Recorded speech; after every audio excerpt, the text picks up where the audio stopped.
আর্জি করে এই সমস্ত ঘটনার রাজ্য সরকার প্রথম দিক থেকেই সিবিআইয়ের হাতে আস্থা রাখলেন কেন? এটা একটা খুবই মর্মান্তিক দুর্ঘটনা ঘটে গেছে, খুবই দুঃখজনক শোকাহত ব্যাপার। একটা ঘটনা ঘটে গেছে, একটা নারীর উপরে পাশবিক নরকীয় অত্যাচার হয়েছে। শুধু তাকে ধর্ষণ করা হয়নি, তাকে বিভিন্নভাবে আঘাত করে তার গলা টিপে হাত পা ভেঙে নৃশংসভাবে তাকে মারা হয়েছে, তার প্রাণ কেড়ে নেওয়া হয়েছে।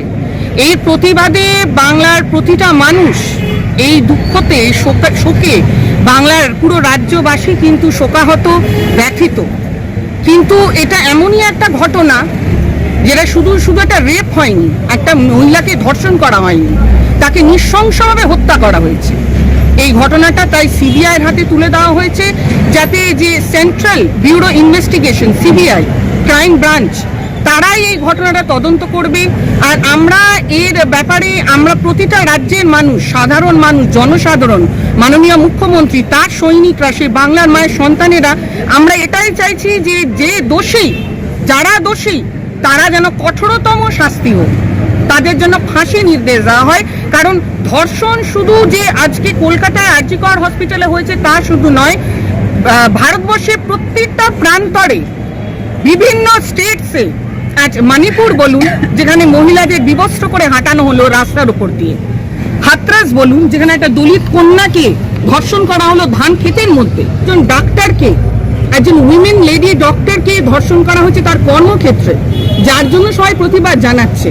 কিন্তু হাতরাসে যে দলিত কন্যাকে তার সেই ধান ক্ষেতের মধ্যে, সে চাষের জমির মধ্যে, সেটাও তো তার কর্মক্ষেত্র, সে একজন দরিদ্র নারী, সে ধান চাষ করেই তার রুজি রোজগার করে, তার জীবনযাপন করে, তো সেখানে তাকে ধর্ষণ করা হলো। দিল্লিতে নির্ভয়া রেপ কেস যেভাবে নৃশংসভাবে করে ধর্ষণ করে হত্যা করা হয়েছিল, বিভিন্ন জায়গায় মহিলাদের উপরে যে ধর্ষণ হচ্ছে, এটা যেন একদম পুরোপুরি ভাবে ভারতবর্ষ থেকে চলে যায়। নারীদের যোগ্য সম্মান যেন দেওয়া হয়। নারীরা, আমরা হচ্ছে মা, নারীরা হচ্ছে মা, নারীরা হচ্ছে মেয়ে, নারীরা স্ত্রী, নারীরা বোন, সেই যোগ্য সম্মান নারীদের দিতে হবে। আর সিবিআই এর উপরে আমাদের পূর্ণ আস্থা, পূর্ণ ভরসা, পূর্ণ বিশ্বাস। We believe, we have full faith in law and jurisdiction. মহামান্য সুপ্রিম কোর্ট এই ব্যাপারটা হ্যান্ডেল করছে, এই কেসটা দেখছে। তারা, আমরা পূর্ণ বিশ্বাস আমরা তাদের উপরে আছি যে তারা এই যে বোনের, ছোট একটা বোনের এইভাবে তাকে মেরে ফেলা হয়েছে নৃশংসভাবে, সেই বিচার যেন আমরা পাই, সেই জাস্টিস যেন আমরা পাই। বোন যে মেয়েটির নৃশংসভাবে হত্যা করা হয়েছে তার বিচার হোক, তার জন্য আমরা সবাই লড়াই করব, পুরো রাজ্যবাসী লড়াই করবে, পশ্চিমবঙ্গের মানুষ লড়াই করবে, পুরো ভারতবর্ষের মানুষ লড়াই করবে, যাতে পুরো বিচার পেয়ে, জাস্টিস পেয়ে আর কোনো নারীর উপরে এইরকম অত্যাচার যেন না হয়। যার জন্য আমরা পূর্ণ আস্থা রেখেছি সিবিআইয়ের উপরে। সিবিআইকে এই তদন্তটা দেওয়া হয়েছে, অলরেডি দোষী তারা একটু একটু করে তদন্ত এগোচ্ছে।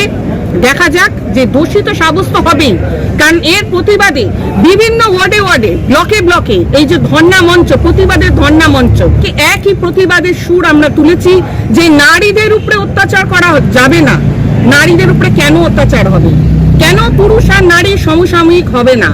আমরা যদি কাজের জায়গায় সমানভাবে চলতে পারি, একটা উইমেন যদি পাইলট হতে পারে, একটা উইমেন যদি লেডি ডক্টর হতে পারে, একটা উইমেন যদি পুলিশ হতে পারে, একটা উইমেন যদি কাউন্সিলর হতে পারে, একটা উইমেন যদি এমএলএ এমপি হতে পারে, একটা উইমেন যদি চিফ মিনিস্টার হতে পারে, তাহলে কেন নারীদের কেন সম্মান হবে না? চিকিৎসক যারা চিকিৎসা করে, যারা আমাদের প্রাণ দান দেয়, তারই এইভাবে নির্মমভাবে হত্যা করা হয়েছে, ধর্ষণ করে হত্যা করা হয়েছে। স্বাভাবিকভাবে নর্মালি প্রতিটা জনসাধারণ নড়ে গেছে এই ব্যাপারে, আমরা খুবই আহত হয়েছি এই ব্যাপারে। আর কিন্তু আই থিঙ্ক যে all doctors should resume back to their work. চিকিৎসা দরকার, কারণ আজকে একটা ঘটনা ঘটেছে, তার তদন্ত চলছে, আমরা সবাই লড়াই করছি জাস্টিসের জন্য, বিচারের জন্য। কিন্তু সেই আমাদের বাড়ির অসুস্থ যারা বয়স্করা, তারা কোথায় যাবে? আজকে যদি আমার মা, আমাদের বাড়ির বাবা, আমাদের নিকট আত্মীয় পরিজন কেউ যদি অসুস্থ হয়, তাদের আমরা কার কাছে নিয়ে যাব? সব ডাক্তাররা যদি ধর্নায় বসে থাকে, সব ডাক্তাররা যদি কাজ বন্ধ করে দেয়, তাই চিকিৎসকদের অবিলম্বে কাজে ফেরত যেতে হবে। মাননীয় মুখ্যমন্ত্রী আছেন, এই ব্যাপারে তারা ভালো করে বলতে পারবে।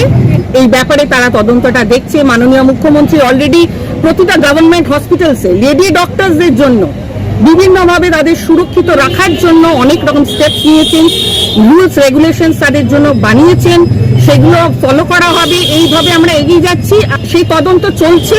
আমরা আশা করছি, আমরা সেই বিচার চাই। আর আমরা বাংলার জনসাধারণ, বাংলার মা মাটির মানুষ, আমরা কিন্তু এই বিচার যতক্ষণ না হচ্ছে আমরা কিন্তু থামবো না। আমাদের এই ধর্ণা মঞ্চ চলবে, দুদিন ব্যাপী চলছে, আরো চলবে। যতদিন না আমরা বিচার পাচ্ছি ততদিন আমরা চালাবো এই ধর্ণা, এই মিছিল আমরা ততদিন চালাবো, কারণ উই ওয়ান্ট জাস্টিস।